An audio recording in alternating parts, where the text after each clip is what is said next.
This is the Nightmare Zoo. In 1974, a trapper walked out of an Appalachian gorge alive after 3 weeks missing and never explained the bite scar on his shoulder.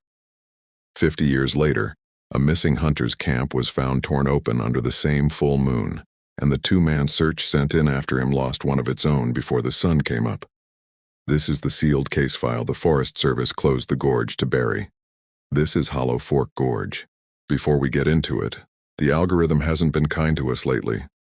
It's been quiet, burying these case files instead of putting them in front of the people who need to see them. We don't know why. Maybe it just doesn't want these stories getting out. But there's one thing that still works, every time, no matter what it does, you.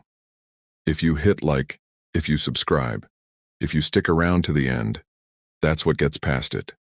That's what keeps these files from disappearing back into the dark where they came from. So if you want to help us beat whatever's standing between you and the next case, you already know what to do. Location: Hollow Fork Gorge, Monongahela National Forest, West Virginia. The following account has been reconstructed from Ranger Caleb Reeves's official incident debrief and the personal recollection of search and rescue volunteer Grady Pike's family, based on radio logs recovered after the night of November 2nd.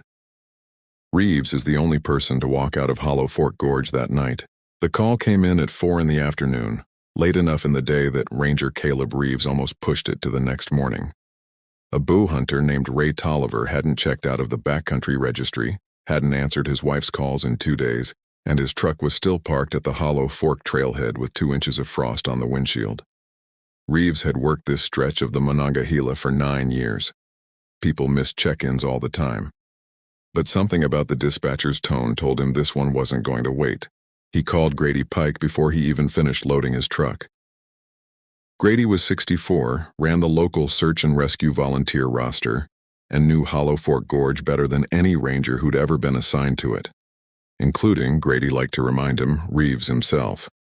Grady showed up at the trailhead in 20 minutes flat, rifle already in the truck bed, and didn't ask a single question until they were half a mile up the trail. "Moon's full tonight," Grady said, like it was a piece of trail information, same as the weather. "Didn't figure that mattered for a missing hunter," Reeves said. Grady didn't answer that. He just walked a little faster. They found Tolliver's camp an hour before dark, tucked into a hollow below a limestone outcrop the locals called the Devil's Jaw, and Reeves knew before he was fully into the clearing that they weren't finding Tolliver alive. The tent had been raked open along one seam, 3 parallel gashes deep enough to show daylight through the far wall. Tolliver's rifle lay 10 feet from the fire ring, both rounds still in the chamber like he hadn't gotten the chance to fire. And scattered through the leaf litter at the clearing's edge, half buried, were bones cracked open the way a person cracks a bone to get at the marrow inside. Grady crouched over a set of tracks pressed deep into the soft ground near the creek and went quiet in a way Reeves hadn't heard from him before. Canine-shaped, 4 toes, claws, but too big, spaced too wide, and every third print showed a heel strike that no 4-legged animal on this mountain could have left. "We need to be back at the truck before that moon clears the ridge," Grady said, standing up too fast, one hand already reaching for his rifle sling. "I mean it, Caleb. Right now." They didn't make the truck. Full dark caught them still a mile out, picking their way down a switchback trail by headlamp, and it was on that switchback that Reeves first heard it. A long, rising howl from somewhere up near the Devil's Jaw, answered a moment later by a second, closer, from directly below the trail. "That's not coyote," Grady said, and for the first time all night his voice shook. "That's not anything that's supposed to be on this mountain." He told Reeves the story as they walked, fast and low, the way a man talks when he's trying to outrun his own fear with words. 50 years back, before Grady was even born, a trapper named Isom Cutlip had gone missing in this same gorge during a full moon in November, and turned up 3 weeks later half a mile from his cabin, alive, raving, with a bite scar across his shoulder he never once explained. Cutlip had lived another 40 years after that, alone, and every single full moon without fail. Neighbors said his cabin windows went dark by dusk and stayed that way till morning. He'd died 6 years ago. Nobody in the county had ever asked too hard what happened to his land, or who, if anyone, still used that cabin. "Grady," Reeves said, "are you telling me—" He didn't get to finish.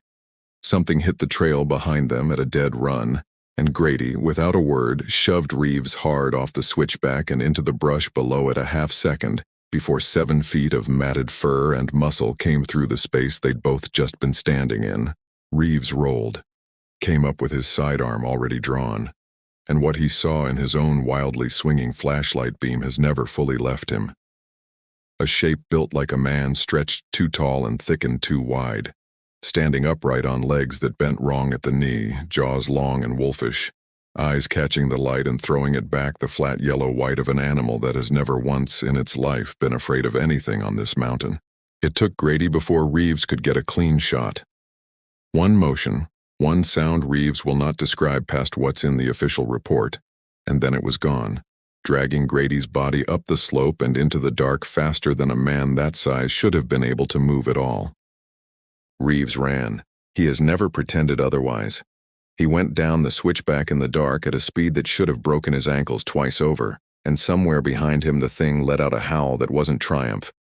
It was almost lazy, almost amused, the sound of something that knew exactly how this night was going to end and was in no particular hurry to get there.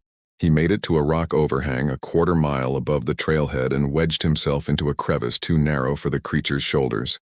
Sidearm raised, 6 rounds left, and he stayed there through what felt like the longest hour of his life while something enormous paced the rocks outside, scraping claws along stone, testing the gap twice with a single reaching forelimb that came within inches of Reeves's boot before withdrawing. It came at him fully once, a little after midnight, throwing its weight against the crevice hard enough to loosen stone down onto both of them, forcing its head and one shoulder through the gap, jaws snapping close enough that Reeves felt hot breath and the copper reek of blood that wasn't his own. He emptied what was left of his magazine into it at point-blank range, and it screamed, a sound too close to human for what it was, and wrenched itself backward out of the crevice and didn't come back. He doesn't know if he hit anything vital. He knows only that the howling stopped sometime before dawn and that the silence that followed was almost worse. A search team found him at first light, 300 yards from the trailhead, having walked the last stretch on his own 2 feet in a daze he still can't fully account for. Grady Pike's remains were recovered 2 days later, half a mile up the gorge, in a location the recovery team couldn't explain, dragged uphill, against every law of gravity a body should obey, and left in the open where anyone climbing that ridge would be certain to find it. Hollow Fork Gorge was closed within the week, officially for unstable trail conditions.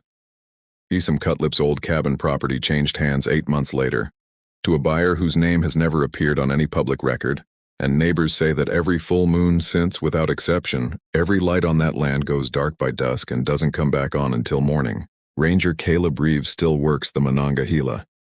He does not take solo assignments near Hollow Fork anymore, on any night, for any reason. And he has told exactly one person, off the record, that he doesn't believe 6 rounds fired blind into the dark were enough to end whatever has been walking that gorge since long before either of them were born. Hollow Fork Gorge remains closed under an indefinite trail restriction. Grady Pike was laid to rest by his family. Ranger Caleb Reeves remains on active duty but no longer takes solo assignments near the gorge, on any night, for any reason.